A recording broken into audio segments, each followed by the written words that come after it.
betul, bisa sekali. Jadi jangan nggak harus terus harus ke Jakarta atau apa ya, yang penting konsul dulu ya dok ya. Betul. Yang penting konsul dulu. Oke. Nah dok, kalau dia ganas gimana dok? Ya. Bantuan. Jadi kalau tumor ganas itu dari pertama dari kalau gejala-gejala lupa sudah stadium 1 ya. Kalau stadium 1 dan 2 atau stadium 2 biasanya penanganan operasi adalah tindakan pertama. Setelah itu kita akan mengkaji apakah stadium itu tinggi atau tidak ya.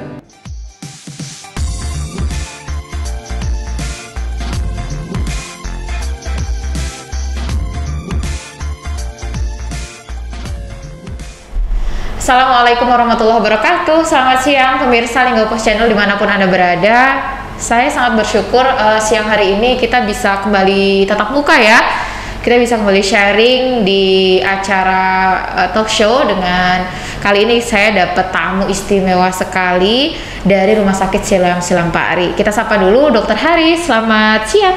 Ya, selamat siang. Siang. Dr. Haris ini spesialis bedah di Rumah Sakit Siloam Pari. Teman-teman yang mungkin pernah berkunjung ke Rumah Sakit Siloam Pari tahu ya di mana alamatnya, di Jalan Yosudarso, Kompleks Lipo Plaza Lubuk Linggau. Jadi yang mungkin keluarganya ada yang mengalami gangguan kesehatan atau ingin konsultasi kesehatan bisa langsung ke Rumah Sakit Siloam Pari. Nah, khusus bedah, keluhan bedah dan sebagainya bisa ketemu langsung sama Dr. Haris. Iya. saya baru kenal beliau dan kita sudah sempat ngobrol sedikit-sedikit. Dan kali ini kita akan membahas tentang tumor ya. Tapi jangan ekstrim dulu teman-teman.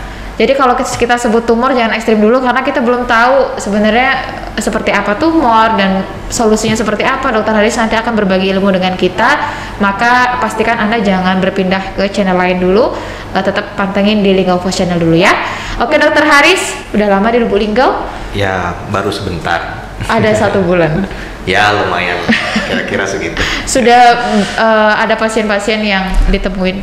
Iya, sudah lumayan lah. Sudah cukup banyak bertemu pasien. Sudah beberapa juga kita tangani sama-sama satu tim di sana. Dan hasilnya cukup memuaskan juga. Oke. Pasien-pasien yang sudah kami tangani. Kebanyakan keluhannya apa? Sejauh ini yang kami dapatkan itu ya mengenai tentang peradangan di dalam perut, kasus-kasus usus buntu dan termasuk yang dibahas juga hari ini tentang tumor. Tumor. Iya. Oke.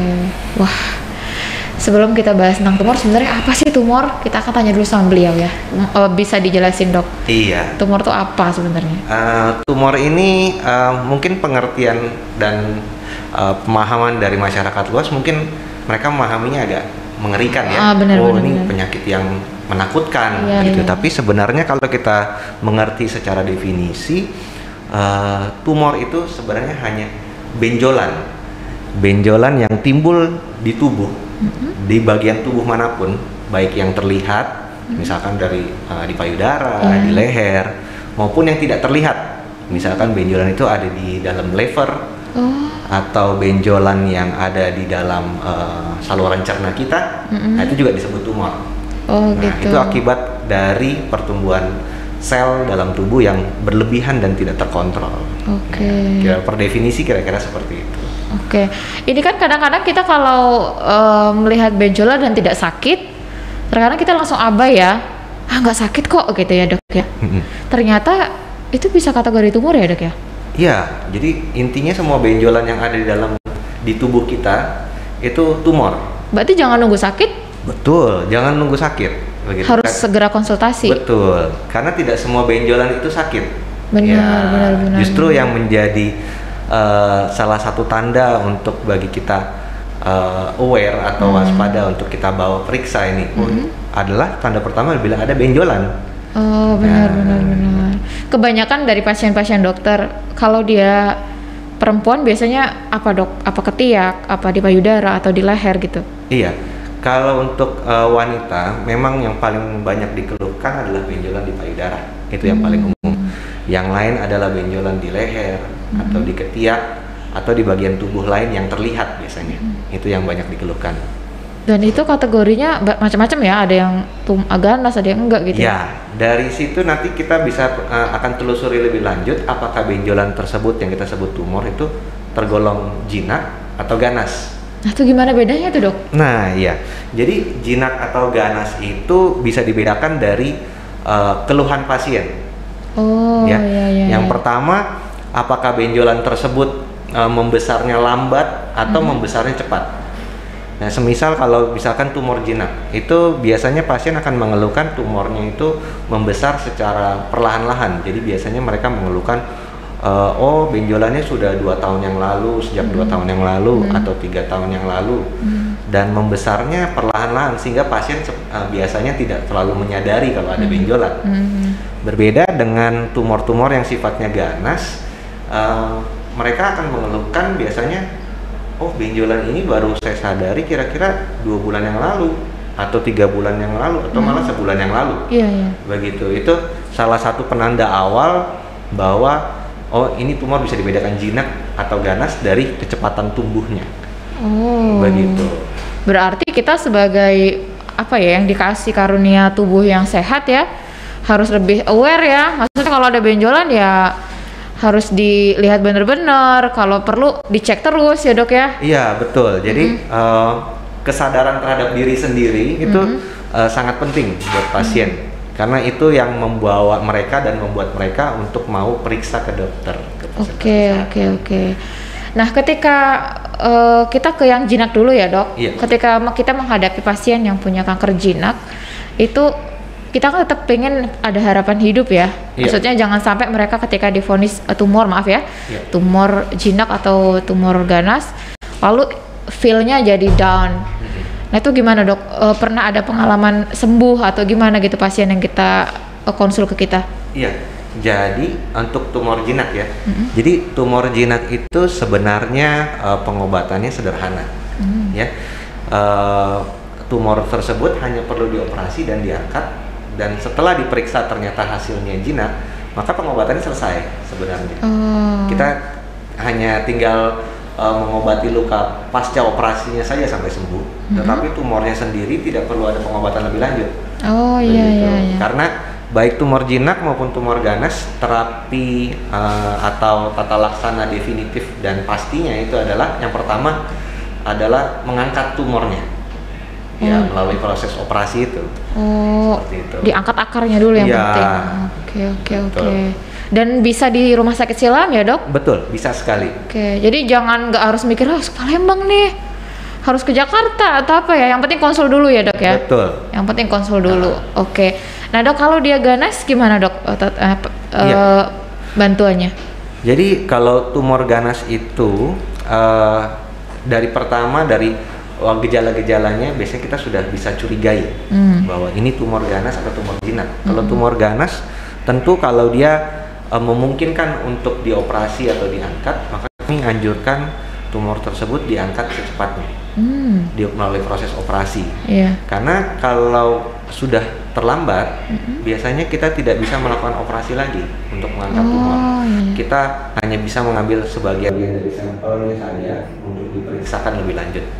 Begitu. Jadi memang sebaiknya kalau ditemukan ada benjolan tumor, ya, apalagi kalau kita sudah curiga kok tubuhnya cepat sekali, kita sebaiknya periksakan ke dokter secepat mungkin untuk dipastikan. Dan kalau memang diperlukan ya dilakukan tindakan operasi untuk Jadi jangan ditunda ya, teman-teman. Siapapun di anggota keluarga kita, kemungkinan kalau ada yang mengeluh, oh di sini ada benjolan atau apa, jangan khawatir dulu karena kita harus konsultasi dulu, dicek dulu, baru nanti itu jenis apa, baru tindakan gitu.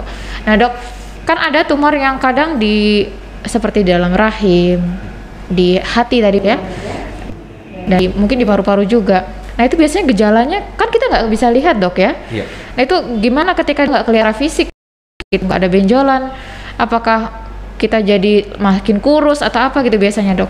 Iya, kalau tumor-tumor yang bentuknya jinak, itu biasanya dia hanya gejalanya hanya pada sistem organ yang dialami.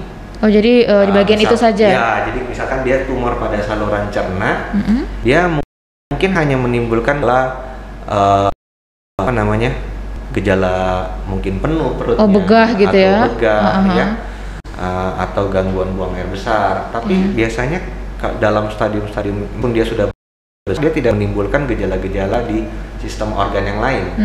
Beda halnya dengan tumor ganas, biasanya dia disertai juga dengan keluhan-keluhan pada sistem organ lain, karena kalau tumor ganas kan sifatnya bisa menyebar keluar dari tempat asalnya, begitu. Jadi dia mungkin akan disertai dengan misalkan tumor di saluran cerna, dia juga disertai dengan keluhan sesak, batuk, sampai penurunan berat badan yang drastis, seperti itu. Gitu. Jadi biasanya apalagi kalau sudah stadium yang lebih lanjut, tentu gejalanya jauh lebih berat ya, tumor ganas. Oke. Nah dok, sebenarnya yang menyebabkan tumor tuh apa sih dok? Banyak ya, banyak. Penyebab tumor sendiri tidak bisa kita tentukan hanya satu penyebab saja. Jadi penyebabnya itu kita sebut multifaktorial. Jadi satu sama lain saling terkait. Yang utama adalah faktor genetik atau keturunan. Genetik juga ya? Iya. Jadi kalau kita memiliki keluarga dalam satu garis keturunan yang sama atau vertikal, misalkan dari ayah, ibu, atau darahnya ayah atau ibu kita, itu berarti kita memiliki risiko sekian kali untuk terjadinya tumor.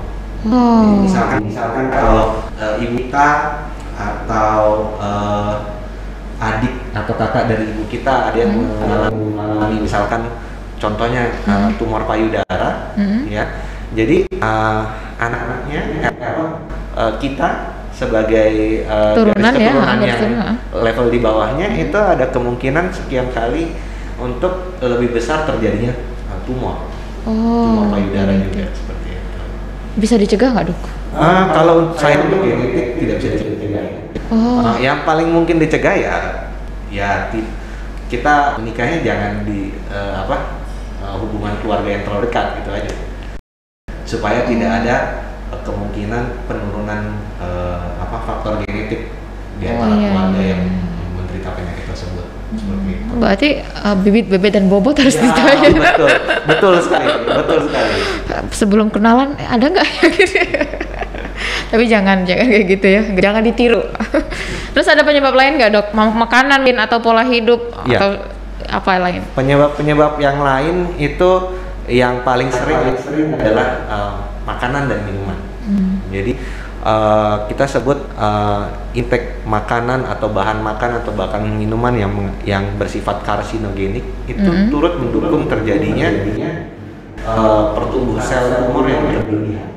Jadi contoh-contohnya seperti ikan yang diasinkan atau diawetkan itu memiliki zat yang boleh dibilang banyak berat karsinogenik, sehingga bisa mempengaruhi tumbuhnya sel tumor. Yang lain seperti makanan yang dibakar atau dipanggang sampai terlalu hangus. Ada hangus-hangus sedikit yang enak ya. Kan orang bilang enak ya. Enak gitu. Tapi justru itu sebenarnya salah satu bahan makanan yang sifatnya karsinogenik. Begitu. Jadi sebaiknya hal-hal seperti itu dihindari. Oke.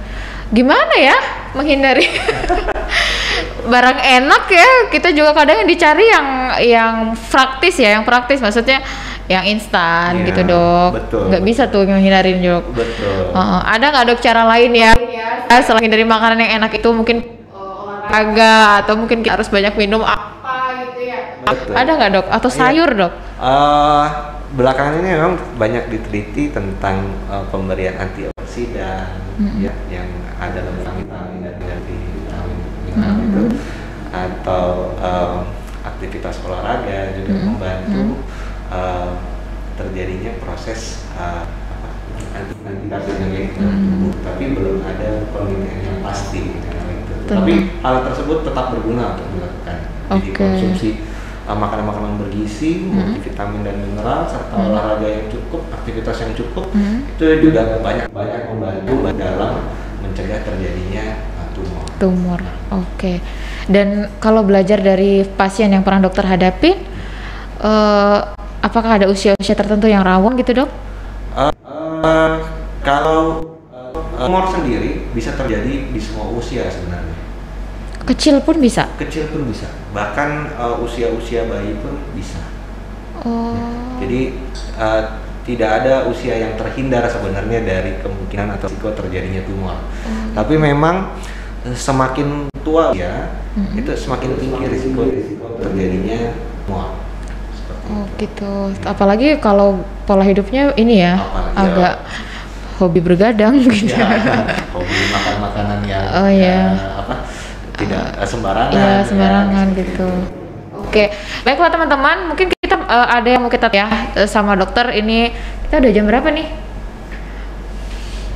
Kita mau tanya sama dokter dulu tentang tadi sudah penyebab, sudah pencegahan, dan terakhir kita mau tanya seandainya nih dok, seandainya ada pasien datang dalam kondisi yang maaf udah ya kata kalau bahasa kesehatan mungkin stadium 2 gitu ya. Nah itu biasanya penanganannya dok, apa mereka lebih berat gitu tantangannya untuk pengobatan atau gimana gitu dok? Istilah stadium sebenarnya hanya dikhususkan untuk yang ganas ya. Di tumor ganas atau disebut dengan kanker itu memiliki stadium 1, 2, 3, dan 4. Stadium 1 dan 2 disebut sebagai stadium dini. Stadium 3 itu disebut sebagai stadium lanjut lokal, sedangkan stadium 4 itu sudah stadium lanjut atau stadium akhir. Kalau stadium 1 dan 2 atau stadium dini biasanya penanganan operasi adalah tindakan paling pertama yang perlu dilakukan. Setelah itu kita akan mengkaji apakah pasien ini memiliki risiko tinggi atau tidak, sehingga kalau misalkan dia risiko tinggi berarti dia harus melanjutkan pengobatan kemoterapi atau penambahan pada kanker payudara bisa ditambahkan obat-obat hormon. Begitu. Tapi kalau dia sudah mencapai stadium 3 itu penilaiannya akan bervariasi untuk tiap-tiap pasien. Tetap terapi utamanya adalah operasi. Oh iya. Ya, bila tidak menggunakan operasi, misalkan tumornya sudah terlanjur kemana-mana, biasanya kita sudah harus memberikan terapi kemoterapi untuk mengecilkan tumor agar memungkinkan dioperasi. Seperti itu. Tapi kalau sudah terlanjur ke stadium lanjut itu biasanya dengan tanda-tanda tumornya sudah menyebar di tempat lain. Jadi misalkan kanker payudara, dia sebaran kanker juga di paru atau ada di liver seperti itu. Jadi terapi utamanya itu kita sebut sebagai terapi paliatif. Jadi kita mencoba memperbaiki kualitas hidupnya. Apakah dengan kemoterapi untuk memperlambat pertumbuhan tumornya, ataukah radioterapi jadi diberi radiasi, atau terapi operasi namun tidak bertujuan untuk mengangkat tumornya tapi mengurangi volume tumornya. Iya. Biar perkembangannya nggak terlalu drastis gitu. Betul. Tujuan akhirnya hanyalah untuk memberikan kualitas hidup yang lebih baik, supaya pasien bisa tetap survive menikmati sisa hidupnya dengan kualitas yang sepantasnya lah. Iya. Oke. Baik teman-teman, belajar dari perbincangan kita dengan Dr. Haris tadi betapa pentingnya kita care sama tubuh kita ya, supaya apapun yang terjadi dengan tubuh kita bisa lebih waspada dan lebih awal konsultasi dengan dokter sehingga tahu kondisi tubuh saya sehat atau gimana, dan itu penting kita konsultasi dengan dokter. Nah dok, kalau mau bisa putar jam berapa biasanya kalau di Rumah Sakit Siloam? Iya, saya sendiri bisa ditemui di Rumah Sakit Siloam tiap hari sampai saya praktek pagi jam 10 sampai jam 1 dan sore jam 4 sampai jam 8 malam. Wah, berarti panjang ya? Iya. Waktunya panjang. Jadi biasanya selain tumor, pasien yang lain keluhannya apa dok? Pasien-pasien lain seperti usus buntu. Usus buntu juga. Ya. Seperti luka-luka diabetik juga banyak di sini. Jadi penanganannya di bedah ya? Iya, salah satu penanganannya adalah bedah. Obat dok juga di poli bedah.